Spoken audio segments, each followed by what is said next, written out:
welcome everyone. Welcome to Fair Housing Fridays. This is our final Fair Housing Friday of the month.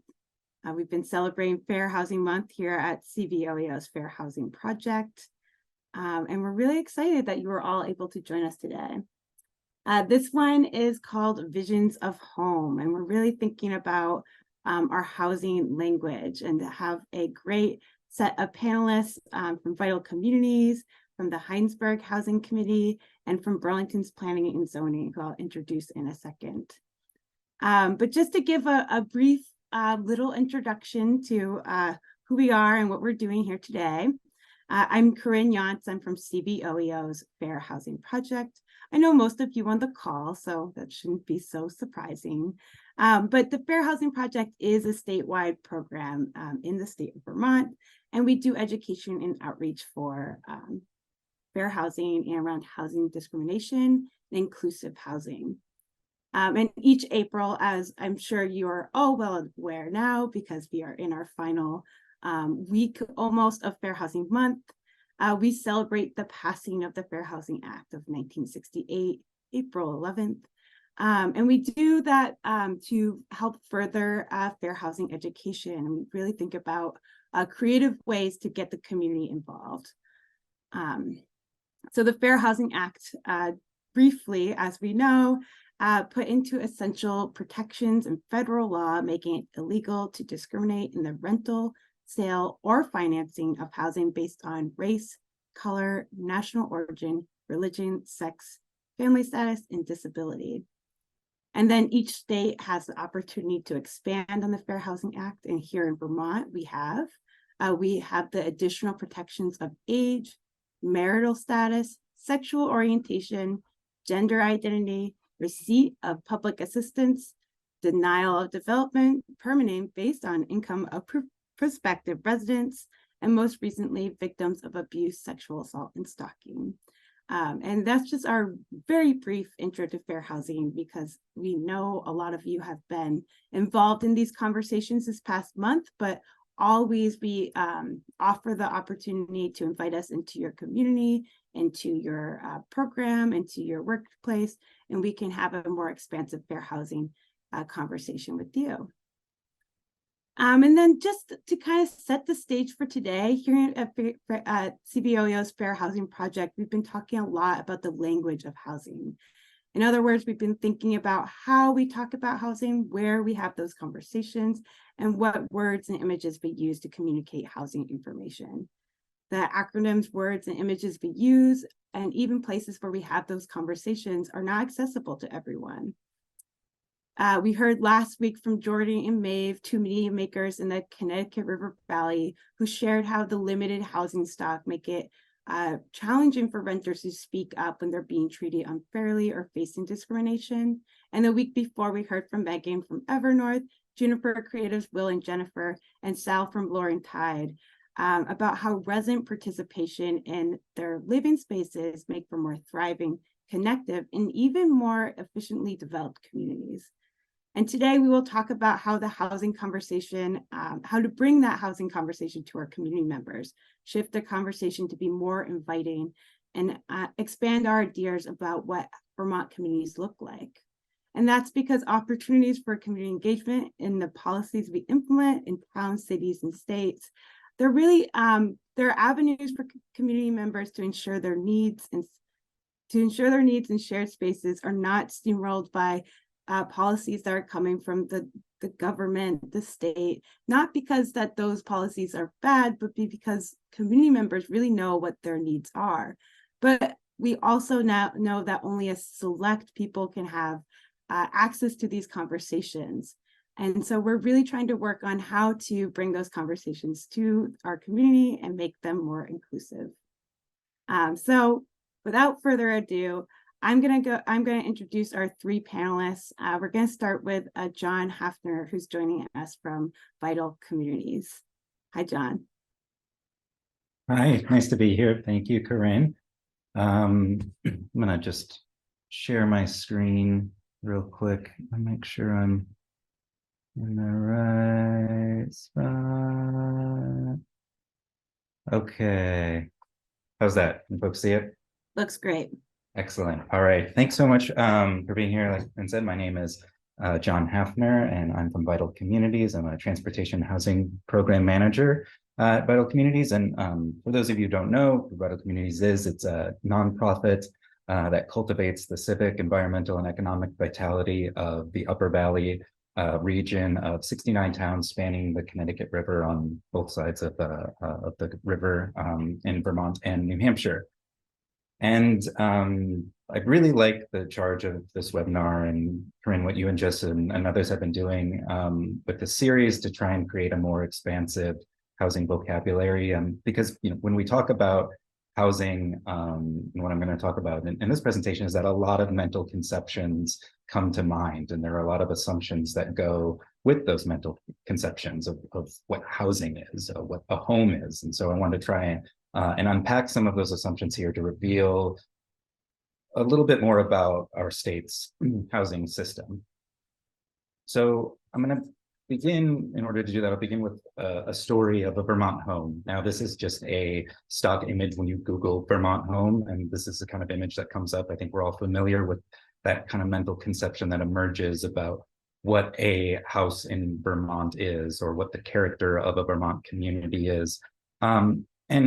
But I want to sort of unpack the story behind this. Now, I don't, because this is a stock image, I actually have no idea what the story behind this home is, but I think that that's what's fun about mental conceptions and the vocabulary and vernacular that we use to describe mental conceptions of housing, is that we can play with them, and we can, sort of poke holes in them and tease out what some of the assumptions behind these stories are. So let's kind of run with the mental conception that this image brings to mind. So what is it? Is this a house? Is it a barn? Where is it? Is it in a rural estate? Is it a working farm? Who lives in this kind of building? Is it a family? Is it multifamily? Does a Vermonter live there? Or, God forbid, a Flatlander from Massachusetts or even New Jersey? How did it get here? Is it historic? Is it who was involved in the construction of it? Is it a contemporary renovation? And how old is it? Is it something that has been around for a long time? Is it something that has changed and adapt to different trends and all of those things? So what I think all of these questions reveal is that a mental conception that we have around housing and the stories that we tell about these mental conceptions and the languages that we use, they're really just that. They're stories, and they can be grounded in fact or fiction, reality, myth, or some combination of all of them. And I think that these stories and these mental conceptions of housing are dynamic, and they can change. They don't have to be set in stone and established. They are informed by different politics, different power dynamics. And also these stories and these mental conceptions have a standpoint. They come from a storyteller's perspective, and those different perspectives can inform what the larger dominant narrative and picture of housing is here in our state. I think for me, all this is to say that it's important that these mental conceptions that we have of housing can also be used to help reveal a lot of things about our housing system here in Vermont. And that's what I'm going to try and unpack here. And I think that this is important because, as what I think, and probably what a lot of people on this call think, is that housing is an incredibly important issue right now, and that we can really use the housing crisis as a lens to reveal a lot of things that are wrong with society. And so I think that we're really in a moment where we can think about a housing theory of everything, how our housing crisis can explain a lot of the issues that we are facing. But within this sort of explanation of the housing crisis, something that's, I think, is absent a lot is these mental conceptions of what housing is. So oftentimes our analysis of the housing crisis is taken up in very technical terms. So that's sort of the narrative that comes forward, is the technical terminology that is used to discuss what the housing crisis is. So for example, developers, builders, even oftentimes housing advocates might use something called the 5 L's of housing. And that's land, labor, lumber, lending, and laws. So land, what are the lots that housing sits on? Labor, the workforce that goes into constructing housing, lumber, or the materials that go into housing, the financial components of what it takes to get housing built, and then the laws that govern housing, like zoning bylaws and regulations and things like that. So this is useful and informative, but it kind of just describes a technical process of inputs that go into the housing system. And I think it really fails to bring into account some of those mental conceptions that we have, which are that emerge out of a social process. So I think that some of these technical narratives tend to remove the social aspect of it, and the reality that our housing system is a social process, and that we can use things like our vernacular and language and stories and mental conceptions to help create and reveal ways to make our housing system more just and humane. So instead of thinking about housing just as this technical system involving all of these different inputs, I like to think of housing as a social system. And I borrow this thinking from a prominent urban geographer who's named David Harvey, who's worked at the intersection of social justice and housing and since the late 1960s. And I'm paraphrasing here, but Harvey uses a model of thinking about social systems that includes things like mental conception. So the images that come to mind when we think about housing. Harvey also talks about the technologies that go into creating and maintaining our housing stock, what new developing technologies that we can take advantage of to help create housing. Also think about the daily life that housing engenders. So how are our daily lives organized and the experiences of everyday life? How does our housing system help facilitate that? Also, how is our workforce involved in producing the material needs that we need in society, like housing? And how does housing provide for those very basic material needs, such as shelter? Also the social relations. How does housing organize relationships between people, for example, landlords and renters? And finally, how does the built environment utilize and exist within our natural environment? So how do our relationships to nature, how is that part of this overall social system of housing provision? To help kind of make this a little clearer, I want to use a few examples of how we can kind of use this model to help think about how mental conceptions play a big part of our housing system. And I'm going to use a very sort of trendy topic of ADUs and accessory dwelling units. So this is an example of how we have all of these sort of technical terms and this vocabulary that we use within housing conversations. But I think it's important to interrogate with that terminology what comes to mind when we use them. So I think oftentimes ADUs are talked about in these ways that are these cute, hip little tiny homes that get plopped into suburban backyards, and they conjure these sort of mental conceptions of gentle infill that doesn't change the character of the community. And so it's really kind of inviting idea of how ADUs can help with our housing crisis. But I think if we talk about what this kind of mental conception reveals about about ADUs as a housing strategy, I think we can start to tease a little bit more about what its potential is or what its drawbacks might be. So what does ADU and the mental conceptions of them as being these kind of hip little backyard tiny homes, what might that reveal about, say, social relations between landlords and tenants? And what kind of social relations between landlords and tenants do we want to champion with ADUs?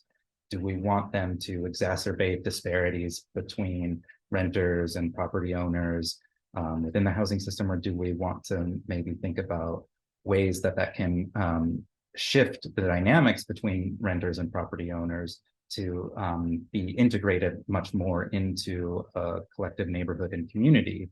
And if that integration happened more, what could that mean for daily life within communities that have been dominated by single family zoned, owner occupied homes.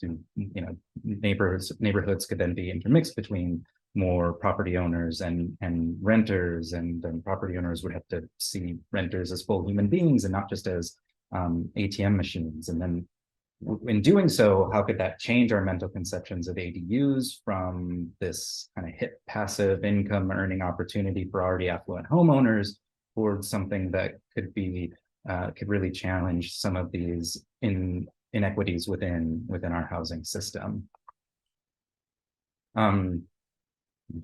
Yeah, I think I want to try to go through another quick example using another acronym, because it's not a housing solution, obviously, if it doesn't have an acronym. But ROCs are resident-owned communities. They're manufactured home parks where the owner of the manufactured home is in a part of a cooperative that collectively owns the lots and the land that the manufactured home park sits on. But I think they're another great housing solution that can take advantage of this model. And I'm going to give an example of a resident-owned community outside of Lebanon called Mascoma Meadows that put in a on-site solar farm onto their park. So taking advantage of new technologies as part of their housing solution. And then in doing so, through using those new technologies, you could think about what kind of productive economic forces that they kind of collectively bring to bear on their part to do infrastructure development that ultimately reduces the lot rents for these 50 member owners of this park. And so it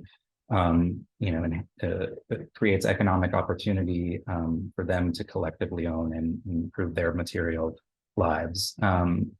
It also points to the way that the values of the park to want to have an improved relationship to nature, taking advantage of new technologies for that could lessen the impacts of climate change and therefore improve the park's relationship to nature. And really what this then all does is it challenges and reveals something about our mental conceptions about manufactured housing as being some kind of archaic substandard form of housing, and instead thinks about how dynamic and how powerful that this model can be as a housing solution.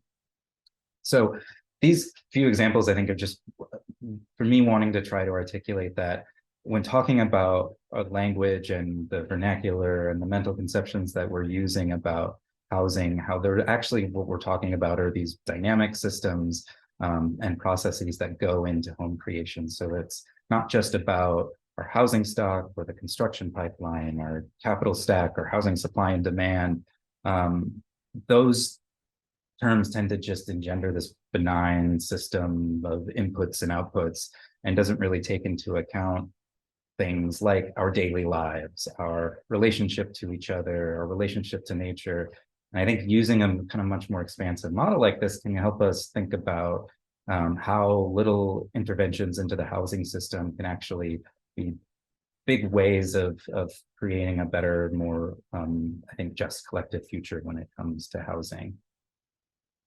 How did I do on time for You did excellent on time. Thanks. I forgot to set my timer. So yeah, I'm sorry. I was keeping an eye. I was like, ooh, I really want to see the second example too. okay, I'll stop sharing then. And I'm hoping that with our time for our Q&A that we can hear even more about that. Thanks so much, John. That was really great. And even a new, I expected to already know this information from last fall, and I found myself frantically taking notes because I feel like you brought even a more new perspective than I last heard. So thank you so much.